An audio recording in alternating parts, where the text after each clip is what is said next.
আসসালামু আলাইকুম।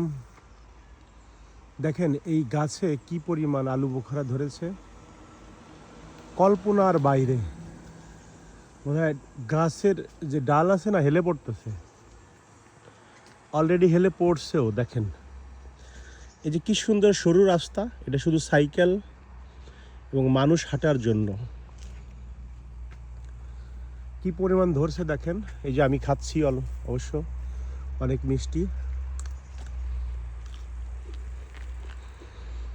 আমাদের শহরটা একেবারেই সমতল, কোথাও কোনো পাহাড়ের চিহ্ন নেই, উঁচু নিচু তো নেই। সাইকেলের জন্য বিখ্যাত আমাদের শহর। এখানে ফ্যামিলি নিয়ে থাকার জন্য অনেক একটা ভালো একটা শহর, যার কারণে আমি দীর্ঘদিন যাবত এই শহরেই আসি, আর এখান থেকে যাওয়ার ইচ্ছাও নাই। তো সবাই ভালো থাকবেন, আল্লাহ হাফেজ।